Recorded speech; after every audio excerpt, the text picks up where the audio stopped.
Kakashi is one of the coolest characters in Naruto, and when you slap two Mangekyos on top of that, he gets even cooler. Did the way he got the dual Mangekyo make sense? No? Do I mind? Also no. I don't like Kaguya, and I don't really care about her fight with Team 7, but I can't help myself. I always get shivers when I read or watch the scene where Kakashi awakens the double Mangekyo. But how powerful is he in that state, really? Well, absurdly powerful. DMS Kakashi is, unironically, the strongest character in Naruto.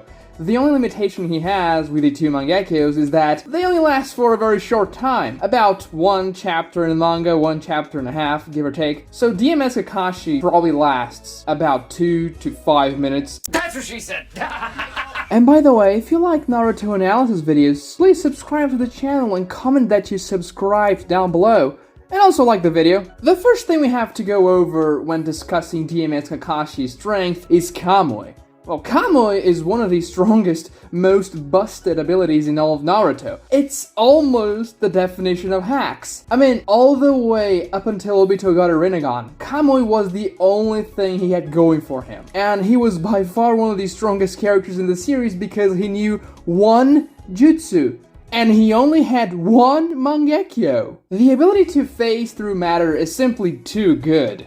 Do you remember when the Alliance was fighting Madara and Obito controlling the Ten Tails, and they pinned the Ten Tails down and had the chance to attack Madara and Obito now that the Ten Tails couldn't move, and Shikaku was like, yeah, use Taijutsu against Madara because he can absorb ninjutsu, and just attack Obito for 5 minutes non-stop so the intangibility wears off? So how are we gonna even do that? It's impossible, it's too good. You're invulnerable almost. There are only two ways to counter Kamui's intangibility.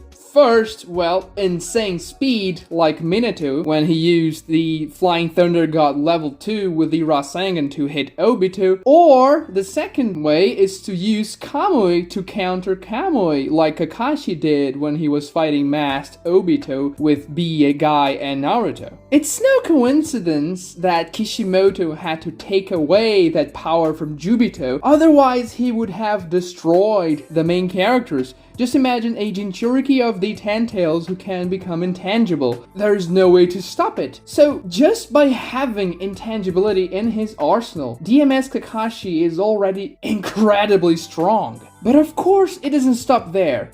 Obito's Kamui could also suck in attacks that could cause damage, adding another layer of protection, and he could also suck people into the Kamui dimension, which is a hit-kill technique against anyone who can teleport through dimensions. And, well, DMS Kakashi gets all that. Kakashi's long-range Kamui is extremely powerful as well, and can be very useful in battle. It can be used offensively and defensively, and Kakashi is very precise with it. Being able to Kamui away a Rasengan from KCM1 Naruto moving really fast, closing one of Kaguya's portals which she was going to use to attack Naruto, absorb Data's explosion, Kamui away the Azurapath missile and Tendo's nail, among other things. I think it takes longer for him to Kamui away living creatures though. Especially living creatures that are unwilling to be teleported, because he never really snipes people's heads with Kamui, and I mean that would have been very useful, for instance against Madara. We can look at his fight against Deidara in the beginning of Shippuden, where he had to focus his Mangekyo on Deidara for quite a long time, and still he couldn't aim properly while Deidara was moving and could only yank the arm off. Snapping people's heads is more difficult than doing the same to inanimate objects, even though they're moving. It's probably just one of the limitations of the jutsu that you can't really teleport a person away as fast as you can do an object, and, well, if the target moves, it definitely makes Kakashi's life harder to do so.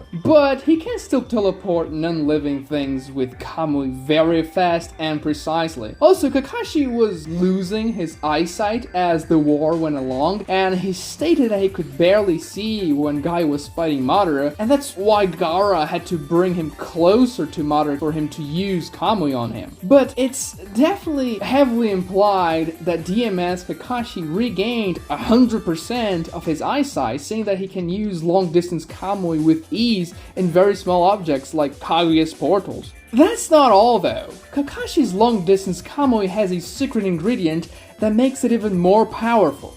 It completely ignores jutsus that absorb and nullify ninjutsu. Kakashi states that if it's something he can see and something physical, his Kamui can teleport it away. So all of Kaguya's bullshit ninjutsu nullification techniques wouldn't work against Kamui. We can see that's the case because Kakashi can teleport away good old damas like he did against Jubidara. By the way, good old damas are the pinnacle of ninjutsu, so if he can teleport that, he can teleport any type of ninjutsu.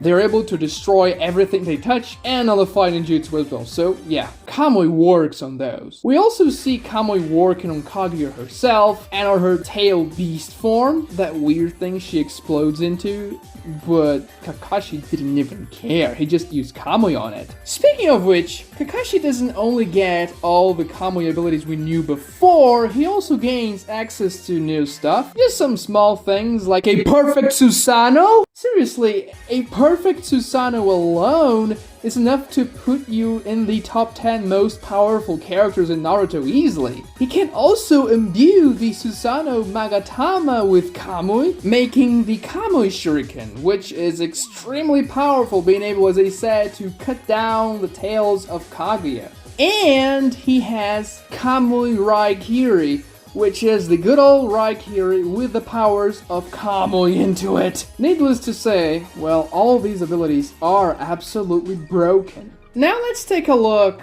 at DMS Kakashi actual feats. First, his perfect Susanoo is fast enough to save Sakura from the weird Kaguya Bijus before Sasuke could do anything with his Susanoo or with a Rinnegan, meaning Kakashi's perfect Susanoo is very fast.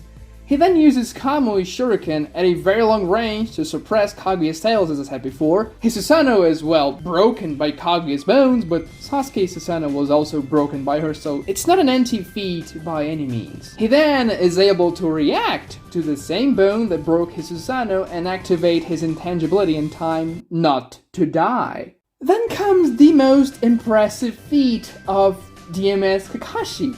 He blitzes Kaguya with Kamui Raikiri, severely damaging her and making her right arm useless. Let me repeat, Kakashi blitzes Kaguya, the strongest and one of the fastest characters in the Naruto series.